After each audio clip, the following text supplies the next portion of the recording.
Ils ont essayé de le tuer, non par des mots, mais par une machine muette suspendue dans la nuit africaine, au-dessus d'une route poussiéreuse où roulait un convoi sans phare. 2 missiles, 2 éclairs programmés pour effacer un nom devenu trop grand. Ibrahim Traoré, capitaine-président dont la survie embarrasse des chancelleries nerveuses. Comment une décision prise en 4 minutes a-t-elle inversé le calcul d'un empire, déjoué un verrouillage électronique et déplacé l'axe d'un continent en éveil? Quand le ciel se ferme, parfois, une terre entière s'éveille, retient son souffle, puis avance d'un pas que plus rien n'arrête. Ce récit ne cherche pas la légende, mais la logique d'un basculement. Ce qui s'est joué cette nuit-là dépasse la simple survie d'un chef d'État. C'est la souveraineté d'un continent qu'on a tenté de cibler à 2000 pieds d'altitude. En retraçant chaque seconde, chaque décision, on comprend pourquoi le nom d'Ibrahim Traoré revient désormais dans toutes les conversations sur l'avenir du Sahel. Le bénéfice de cette enquête est clair. Découvrir comment un échec militaire occidental a déclenché une renaissance politique africaine, comment la peur s'est inversée, et comment le silence imposé par la technologie s'est transformé en discours collectif. Car l'enjeu n'est pas de savoir qui a tiré, mais ce qui s'est réveillé quand le drone a manqué sa cible. Cette vérité-là change la manière dont on regarde la guerre, le pouvoir et la narration. Et c'est cette vérité que nous allons suivre, minute après minute, jusqu'à comprendre comment la mort programmée d'un homme est devenue le signal d'une idée plus forte que les armes. La révélation commence par un détail que beaucoup ont ignoré. Le drone n'a pas disparu dans le désert, il a été suivi, capté, enregistré. Les radars chinois récemment installés au nord de Ouagadougou ont gardé la trace de sa trajectoire circulaire, de son verrouillage automatique, de son tir manqué. Ce n'était donc pas une rumeur, mais une séquence complète de données militaires, un avant et un après mesurable. C'est là que la bascule s'opère. Le complot devient un fait, la suspicion devient preuve. Dans les heures qui ont suivi, Ibrahim Traoré a réuni ses officiers dans une pièce fermée, sans protocole. Devant eux, les images s'affichaient. Des fragments métalliques marqués AGM 114, la signature d'un missile Hellfire. Ces lettres gravées sont devenues chaque jour le premier chapitre d'un récit que personne n'attendait. Ce n'est plus la survie d'un homme, c'est la démonstration d'un système attaqué et d'un autre qui se réveille. L'histoire du Burkina Faso de ces dernières années se lit à travers cette scène. Un pays encerclé de menaces, un chef contesté par l'Occident, un continent scrutant le ciel à la recherche de sa propre dignité. Ce qui s'est passé en 4 minutes, cette nuit-là, n'est pas une exception, mais le condensé d'une lutte plus large, celle entre la dépendance et la décision. Le mini-reveal est donc clair. Les données radar, l'empreinte du missile et la réaction mesurée du président forment une chronologie inédite. C'est ce mélange de technologie, de hasard et de lucidité qui transforme un attentat manqué en point de départ d'un mouvement. Et c'est là que commence la véritable enquête. Comment la lumière d'un écran, dans une salle silencieuse, a renversé le bruit du monde. Le témoin principal de cette nuit, un officier de la garde présidentielle, raconte un détail souvent effacé des versions officielles. Lorsque l'alerte a retenti, Ibrahim Traoré n'a pas crié d'ordre. Il a simplement dit « Éteignez les phares, quittez la route ». Ce geste calme, presque banal, a sauvé 12 vies. Dans le vacarme des moteurs étouffés et la poussière levée par les pneus, le destin d'un État s'est joué à un virage. L'homme qui allait devenir symbole de souveraineté n'était pas encore dans la posture du héros. Il agissait par instinct, pas par stratégie. Et pourtant, cet instinct, celui de refuser la trajectoire prévue par l'ennemi, résume toute la ligne politique qu'il adoptera ensuite. Refuser d'être là où on l'attend, refuser la route tracée par d'autres. Les premières heures après l'attaque furent marquées par la sidération, puis par une étrange cohésion. Les soldats ont compris que quelque chose avait changé. L'ennemi avait frappé sans succès, mais le pays Lui venait de trouver son centre. Les appels téléphoniques entre casernes, les rumeurs dans les cafés de Ouagadougou, tout portait la même idée. On a voulu le tuer. Il a survécu. Dans cette survie, les Burkinabés ont reconnu autre chose qu'un miracle. Une intention, celle d'un homme qui, face à la mort, a choisi la lumière. Cette lumière-là allait bientôt s'élargir, de la salle de commandement à toute une nation. Et c'est ce passage, du secret au collectif, qui fait de cette nuit un moment fondateur. Tout commence au petit matin. Le soleil, encore bas sur Ouagadougou, éclaire des débris fumants, métal tordu, circuits fondus, lettres gravées, AGM 114, Made in USA. Autour du cratère, les soldats cherchent à comprendre. Ce qu'ils voient, n'est-ce pas seulement la trace d'une attaque, mais la signature d'une ingérence. Ibrahim Traoré observe en silence. Il sait que chaque fragment est une preuve, et que chaque preuve, désormais, engage un continent entier. Quelques heures plus tard, le président convoque ses généraux, ses conseillers, ses techniciens. Les visages sont tendus, les voix basses. Un officier murmure « C'est un acte de guerre ». Un autre propose la riposte immédiate, mais Traoré tranche « Non, pas de missile pour répondre à un missile ». Cette phrase devient le point de rupture. Au lieu d'embraser la région, il choisit de retourner l'arme la plus moderne contre elle-même, l'information. À midi, dans le bureau présidentiel, il dicte un message sobre. « Ils ont tenté de me tuer. Je répondrai par la vérité. » 3 heures plus tard, sans prompteur ni drapeau, il apparaît à la télévision nationale. Sa voix est calme, son regard direct. L'effet est immédiat. Dans les cafés, les casernes, les marchés, on rallume les écrans. « Ils ont essayé de me tuer », répète-t-il, « pas parce que je suis dangereux, mais parce que j'ai choisi la souveraineté. » L'émotion envahit la capitale. Des drapeaux surgissent, des chants éclatent dans les rues. En quelques heures, la vidéo dépasse 10 millions de vues, 50 le lendemain. Sur les réseaux, le nom d'Ibrahim Traoré se transforme en mot-clé continental. À Bruxelles, le siège de l'OTAN publie un communiqué hésitant. À Washington, on parle de tragique erreur. Mais le récit officiel, cette fois, n'avance plus. Pendant ce temps, au Burkina Faso, le ton change. Des slogans naissent. Nos vies comptent, nos dirigeants. Ça aussi. Dans les universités, on analyse le discours comme un texte fondateur. Dans les villages, on l'écoute à la radio en silence. La peur se retourne. Pour la première fois depuis longtemps, l'Afrique ne subit plus le commentaire des autres. Elle produit sa propre version. L'histoire s'accélère. 3 jours plus tard, 17 nations africaines publient donc des messages de soutien. Le Mali, le Niger, le Tchad, la Guinée, le Zimbabwe. Dans les couloirs de l'Union africaine, on entend cette phrase. Une attaque contre un chef d'État africain est une attaque contre l'Afrique tout entière. Ainsi, la tentative d'assassinat devient un moment de bascule. Le missile qui devait réduire un convoi au silence déclenche, au contraire, une onde politique. Et dans cette onde, Ibrahim Traoré n'est plus seulement un survivant. Il devient le porte-voix d'un continent qui, pour la première fois depuis des décennies, parle d'égal à égal. La réponse du Burkina Faso n'a pas pris la forme d'une vengeance, mais d'une enquête.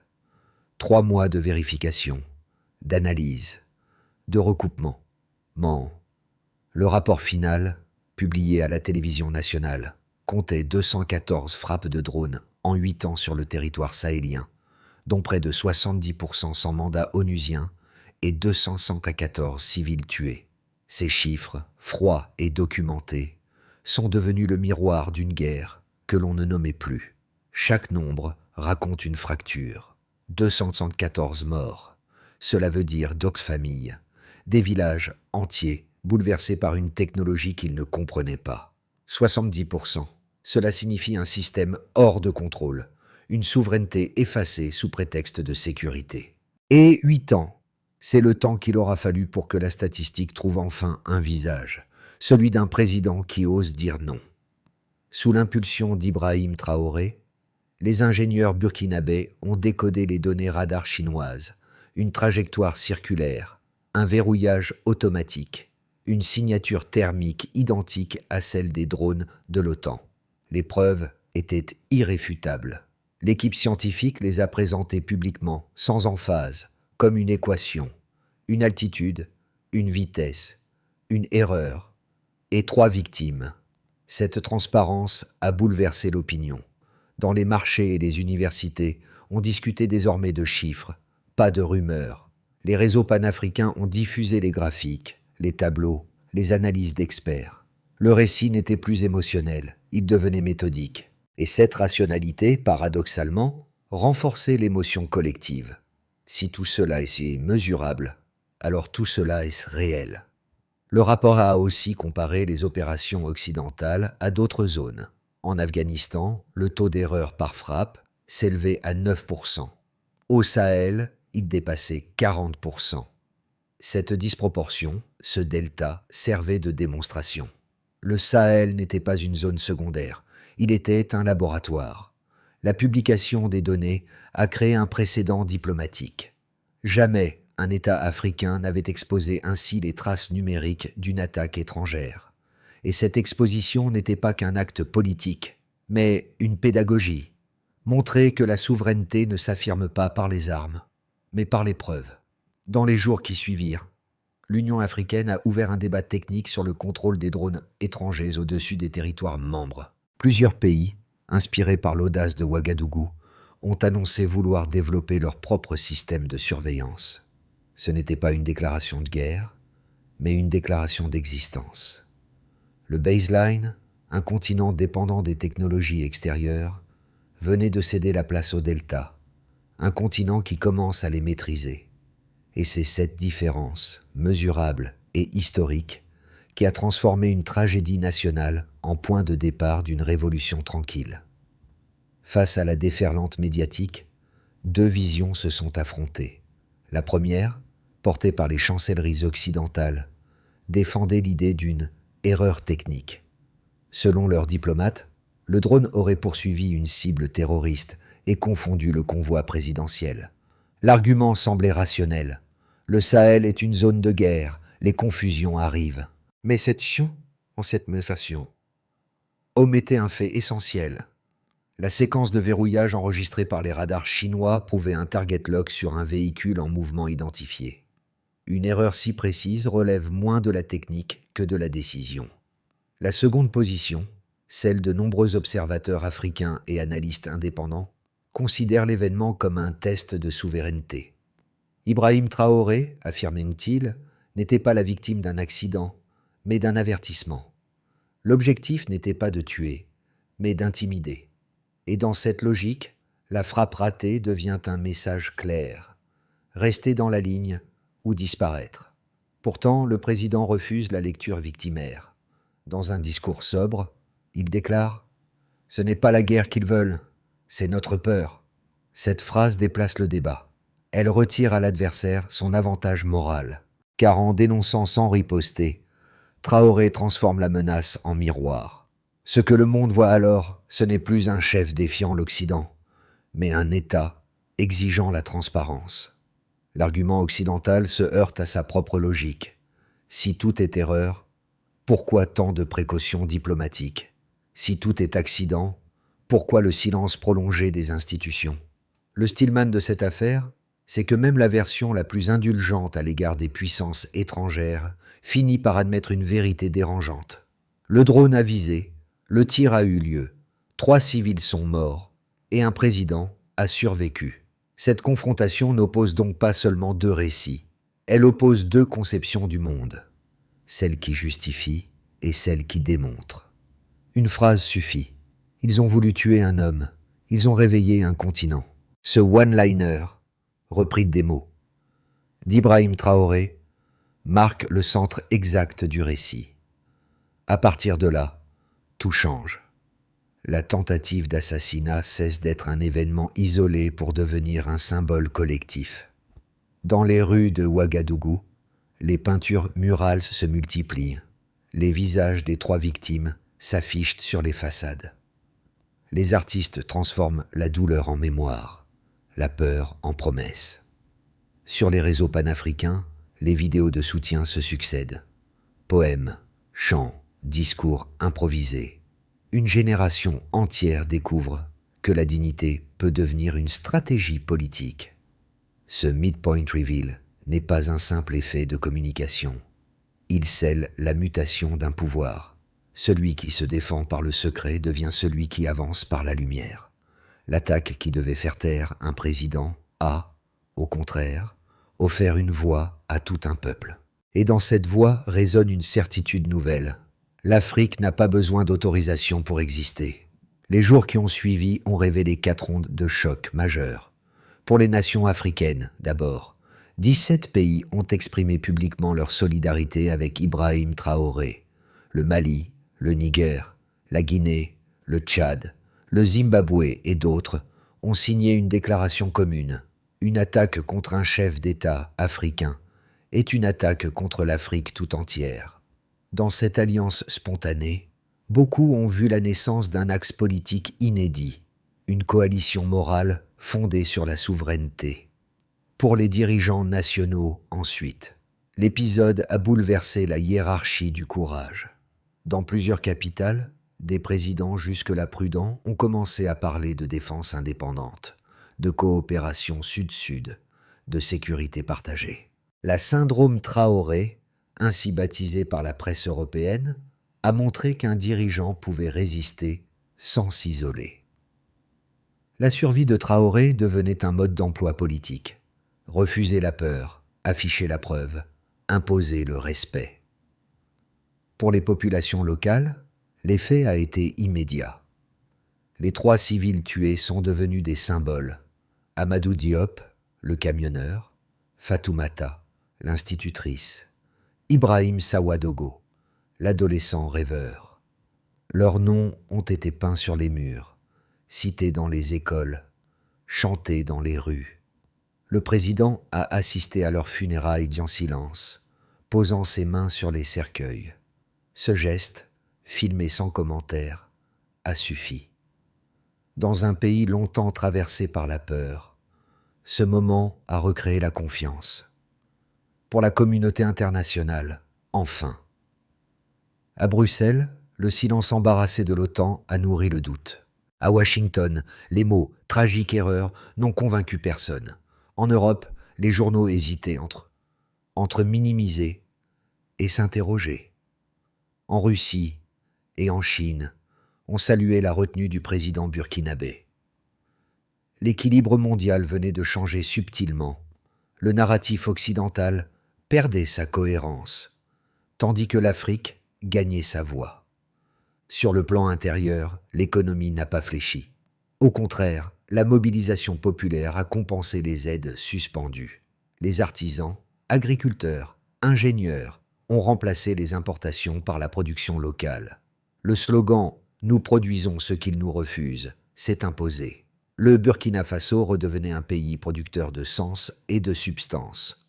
Le payoff de ce chapitre est clair. Ce que l'OTAN a perdu dans un désert africain, c'est le monopole du récit. Ce que le Burkina Faso a gagné, c'est une foi partagée. Celle qu'un pays petit par la taille peut, par la vérité, faire trembler les grandes puissances. Au lendemain de la crise, les analystes du gouvernement burkinabé ont dessiné 3 trajectoires possibles. Chacune repose sur les mêmes scènes faits, mais sur des réactions différentes du monde extérieur. Commençons par le scénario de base, celui de la consolidation. La consolidation. Le Burkina Faso maintient le cap. Les alliances africaines se structurent autour d'accords techniques, radars, satellites, cybersécurité régionale. Les sanctions occidentales restent symboliques. Les flux commerciaux s'ajustent. Le pays s'enracine dans une souveraineté mesurée, sans affrontement ouvert. Dans ce scénario, Ibrahim Traoré devient le pivot d'une diplomatie d'équilibre, ni vassale, ni provocatrice. Vient ensuite le scénario optimiste, celui de l'expansion. L'expansion. La dynamique panafricaine s'accélère. Le Niger, le Mali et la Guinée lancent. Avec le Burkina un projet commun. L'initiative pour la défense de la souveraineté. L'Union africaine adopte une résolution inédite sur le contrôle des drones étrangers. Les États du Sud global rejoignent cette posture. Les flux d'investissement se déplacent vers l'Afrique de l'Ouest. Ce scénario, soutenu par la jeunesse et la diaspora, transforme une riposte morale en levier économique. Enfin, le scénario pessimiste, celui de la contre-offensive. La contre-offensive. Les puissances occidentales durcissent leur position, gel d'avoirs, pression diplomatique, campagne médiatique. Les fractures internes ressurgissent, mais la société civile, désormais politisée, résiste. Les institutions locales s'aguerrissent à la crise. Le pays apprend à fonctionner sous tension. Même dans cette hypothèse, la souveraineté reste vivante parce qu'elle est devenue conviction populaire. Quel que soit le scénario, le message de fond demeure inchangé. L'Afrique entre dans un cycle de responsabilité. Le pouvoir ne se mesure plus à la capacité d'obtenir des aides, mais à celle de les refuser sans s'effondrer. Et si ces 12 prochains mois décidaient du siècle à bas venir? Car la vraie question n'est plus ce que l'on subit, mais ce que l'on construit. Ce moment dépasse la géopolitique. Il touche à l'intime. Dans les rues de Ouagadougou, les conversations ne parlent plus seulement d'armes ou de diplomatie, mais de dignité. Les mères disent à leurs enfants « Tiens-toi droit, on a voulu nous effacer, mais nous sommes encore là ». De cette phrase, simple et fière, résume l'effet profond du discours d'Ibrahim Traoré. Rendre à chacun le sentiment d'exister pour quelque chose de plus grand que la peur. D'abord, les jeunes. Ils se sont emparés du récit comme d'un défi. Dans les universités, les slogans deviennent des projets. Coder des logiciels africains, produire des drones locaux, écrire une histoire indépendante. La politique cesse d'être une abstraction, elle devient un atelier collectif. Puis viennent les femmes. Dans les marchés et les écoles, elles forment le socle de la résilience. Leur engagement silencieux redéfinit la souveraineté. Nourrir, enseigner, maintenir la cohésion. Traoré lui-même dira plus tard « La première indépendance se gagne » dans les foyers. Et enfin, la diaspora. De Paris à Montréal, des voix s'élèvent. Elle est là pour financer, traduire, diffuser. Les exilés deviennent messagers d'une Afrique debout. Ils ne cherchent pas la nostalgie, mais la continuité. Ainsi, chaque spectateur, où qu'il soit, se retrouve inclus dans cette histoire, celle d'un peuple qui transforme une tentative d'effacement en apprentissage collectif. Après l'émotion, Ibrahim Traoré impose la méthode. Devant le gouvernement réuni, il énonce 5 étapes claires, chacune mesurable, chacune assignée. Première étape, le réarmement technologique. Créer un réseau africain de radars et de satellites reliés. Développer des brouilleurs et des systèmes d'alerte autonomes. L'objectif, ne plus dépendre d'aucune base étrangère pour surveiller son ciel. Deuxième étape, l'indépendance énergétique. Investir dans le solaire, l'hydrogène, la biomasse locale. Une énergie libre, c'est une économie libre. En 12 mois, le pays prévoit de couvrir 60% de ses besoins internes par des ressources locales. Troisième étape, la souveraineté alimentaire. Relancer la production céréalière nationale. Des programmes de semences locales et d'irrigation collective émergent dans chaque région. Le blé du Burkina doit remplacer les cargaisons importées. Quatrième étape, l'éducation souveraine. Réviser les manuels scolaires, y inscrire l'histoire récente, enseigner le courage de la vérité. Traoré veut que chaque élève connaisse les noms de ceux tombés cette nuit-là. Enfin, la 5e étape, la diplomatie lucide. bâtir une coalition africaine stable, fondée sur la transparence et la réciprocité. Ce n'est plus une lutte contre le monde, mais pour le droit de penser par soi-même. Cette feuille de route n'est pas un rêve, c'est une discipline. Elle repose sur une idée simple, que le président répète souvent. La souveraineté n'est pas un drapeau, c'est une habitude. Le soir du 24 janvier, la lumière des torches éclaire la cour du palais présidentiel. On y perçoit encore les échos des premières nuits de peur, transformées aujourd'hui en certitude calme. Ibrahim Traoré regarde le ciel sans mot dire, là où le drone avait survolé, là où la mort avait hésité. À ses côtés, un jeune soldat murmure « Ce soir, le silence nous appartient ». Ce moment de recueillement rappelle la promesse faite lors des funérailles. Leurs morts auront un sens. Et ce sens s'écrit désormais dans la dignité d'un peuple qui ne plie plus. Les mêmes routes qui ont failli devenir tombes servent aujourd'hui à transporter le blé, les panneaux solaires, les rêves nouveaux. Ce que l'ennemi voulait effacer est devenu monument, une foi tranquille, un souffle long, une habitude de résister. Parce qu'au fond, la plus grande victoire d'un homme n'est pas de survivre à la mort, mais d'apprendre à vivre sans la peur. Et cette leçon, le Burkina Faso l'a faite sienne. Cette histoire n'appelle pas l'adoration, mais la participation. Ce que Ibrahim Traoré a déclenché dépasse sa personne. C'est un mouvement d'attention, une invitation à regarder l'Afrique non plus comme un champ d'aide, mais comme un espace de volonté.